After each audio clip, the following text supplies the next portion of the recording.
Kebocoran data KPU membuat publik mempertanyakan integritas dan juga kemampuan KPU nanti dalam menyelenggarakan pemilu 2024. Apa sebenarnya dampak dari kebocoran data ini dan juga benarkah sistem KPU itu lemah sekali?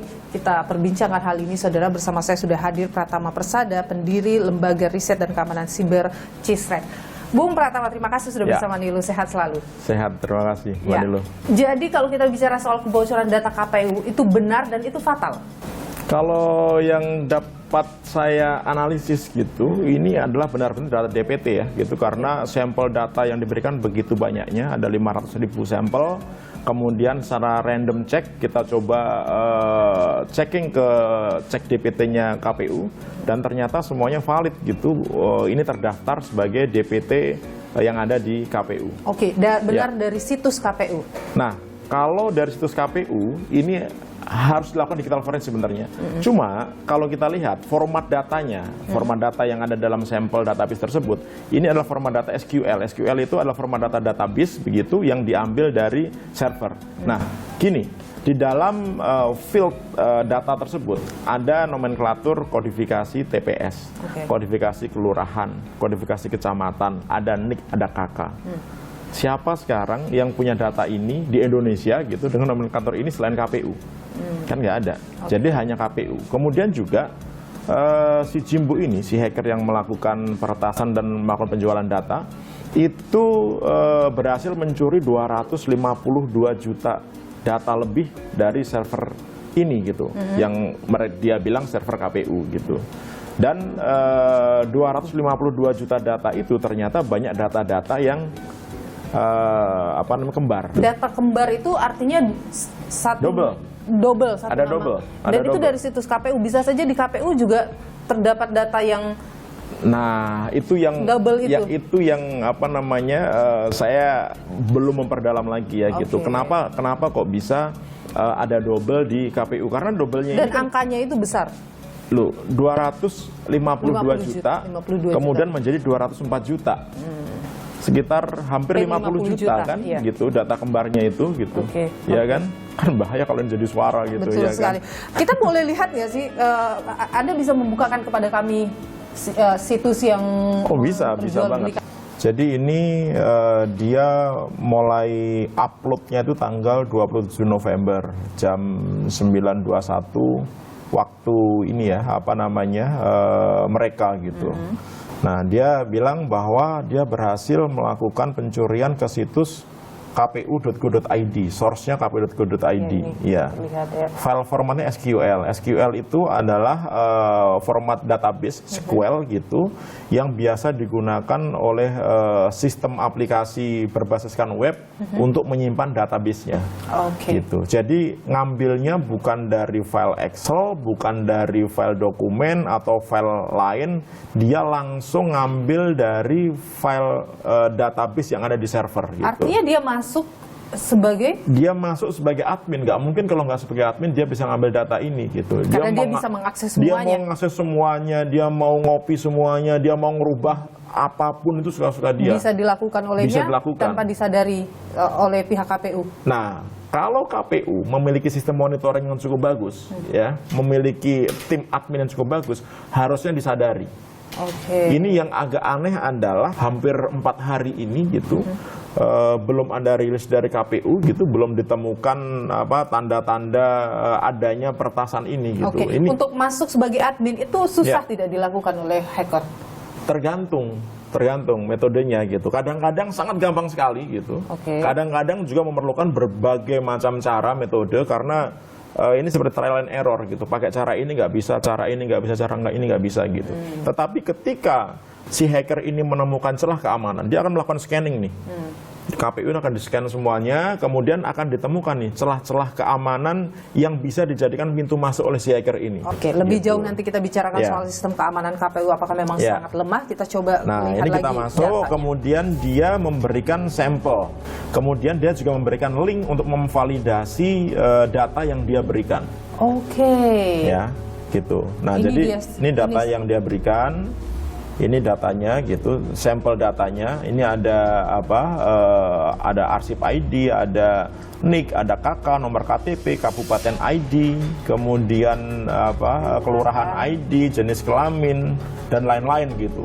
Sampai nanti ada apa namanya kodifikasi TPS dan lain-lain gitu. Nah, boleh kita cek benar ini dari situs pilih. KPU. Sekarang Pak Niluh mau memilih yang mana nih? Ini ya. Ya, boleh. Oke, ini ya. Kita copy. Ini. Ini kan kita lihat namanya siapa nih? Ini ya. Tapi saya harus menyamarkan gitu namanya. Ya. Inisialnya S gitu ya. Nah, sekarang kita buka yang tadi diberikan, cek DPT. Ini adalah websitenya dari KPU. Oke. Cek dptonline.kpu.id. Ini tinggal kita paste saja di sini nomor NIK-nya, kemudian kita cari.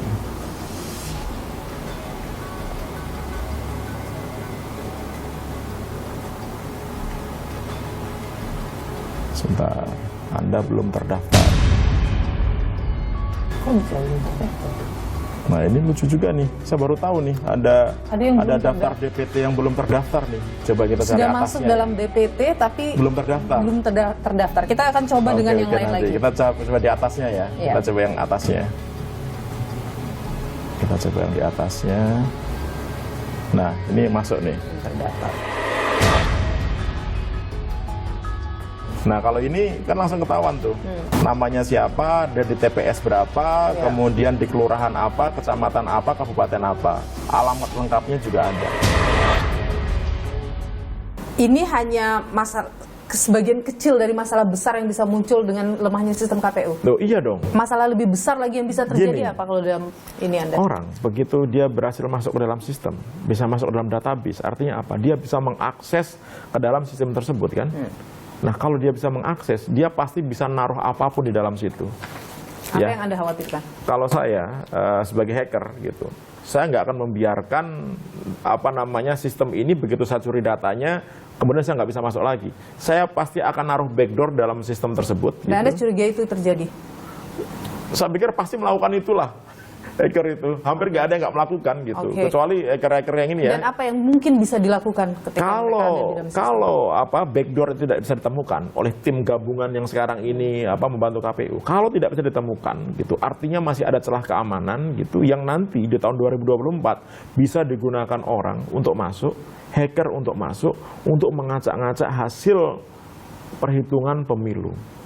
Kebayang nggak kalau misalkan ketika KPU mengumumkan hasil pencoblosan begitu, tiba-tiba hasil yang diumumkan di websitenya KPU itu berbeda dengan hasil perhitungan manual yang dilakukan dari berjenjang dari TPS sampai ke pusat gitu. Bedanya misalkan 20 juta gitu. Kira-kira akan ribut nggak? Pasti ribut, pasti akan gaduh gitu. Walaupun KPU selalu bilang bahwa enggak dong, yang sah menurut undang-undang itu adalah perhitungan manual betul. lembar C1 yang ada di TPS. Iya benar gitu. Tapi masyarakat yang melihatnya dari sistem yang ada di KPU. Betul. Sistemnya itu kan online, Iya. ya kan? Kalau sistemnya itu nggak kuat, apa yang terjadi? Bisa di take down atau bisa dirubah isinya. Jadi kalau sekarang harus misalkan ditemukan backdoor itu. Iya, dan harus diperkuat. Oke. Ini kan sampai dengan sekarang KPU belum memberikan penjelasan yang Ya. sangat detail ya terkait dengan temuan ini ya. Ya. Menurut Anda memang butuh waktu sebegitu lama untuk memperbaiki sistem ini ataupun mencari masalahnya, celahnya di mana? Itu tergantung kerusakannya ya gitu. Oke. Jadi kalau misalkan nggak terlalu parah gitu, itu dalam hitungan jam aja udah beres sebenarnya. Jadi kalau misalnya sampai Gitu. berhari-hari, Kalau berhari-hari, saya curiganya gitu, ini sampai dalam nih. Jadi bukan hanya data DPT yang bocor, tapi nanti sampai kredensial, sampai orang-orang yang punya akses, sampai orang-orang yang bisa login ke sistemnya KPU. Jangan-jangan sudah bocor juga gitu. tapi kalau kita bicara soal manual vote, kemudian e-vote, itu kan sebenarnya Iya. jadi perbincangan juga di tengah Betul. masyarakat. Apa plus minusnya manual vote dan juga e-vote ini elektronik? Ya, jadi kalau manual vote sebenarnya bisa dicek ya dari mulai ujung sampai ujung. Itu untuk direkayasanya susah sebenarnya, Oke. kecuali ada permainan saksi gitu. Oke. Jadi masih sedikit lah celah keamanannya gitu. Oke. Tapi waktunya prosesnya lama. Oke. Kan butuh berhari-hari kan untuk Betul. mendapatkan hasil yang full semuanya gitu. Kalau e-vote? Kalau e-vote gitu, sebenarnya cukup bagus karena apa? Pada saat yang sama, detik yang sama kita bisa tahu komposisi hasil perolehan suaranya. Cuma ini kan kita berbicara dengan teknologi. Teknologi itu bisa kita amankan, gampang mengaman teknologi. Jadi kita memverifikasi hanya satu orang yang bisa melakukan vote gitu, kemudian kita menggunakan enkripsi penyandian yang cukup tinggi untuk menjamin integritas datanya gitu, sehingga hasilnya nanti bisa ditampilkan sesuai dengan apa adanya. Tapi kita berhubungan dengan orang-orang. Orang-orang ini trusted nggak gitu. Kalau orang-orang nggak trusted, ya sama aja gitu. Sistem sudah kita jagain gitu, tapi ternyata di situ ada yang bermain macam-macam gitu, sehingga yang ditampilkan itu bukan hasil vote yang menggunakan e-voting. Dalam pemilu yang akan datang misalnya mungkin tidak Indonesia bisa melakukan mungkin kalau pemerintahnya kalau saya sih pro e-vote ya gitu. Saya pro. Kenapa? Karena susah merekayasanya sebenarnya. Secara teknologi akan susah direkayasa. Kita menggunakan digital signature, kita menggunakan encryption gitu, sehingga akan susah untuk direkayasa gitu ya. Jadi harusnya susah direkayasa. Tetapi kembali lagi, orang-orangnya ini nanti harus dipilih orang-orang yang memang berintegritas gitu, yang mengelola ini, minimal admin-adminnya itu, sehingga apa dipastikan hasilnya itu benar-benar hasil yang sesuai dengan apa yang dicoblos oleh masyarakat gitu. Baik, Pak Pratama Persada, pendiri Lembaga Riset dan Keamanan Siber CISREC. Terima kasih atas pandangan Anda di Nilu, sehat selalu.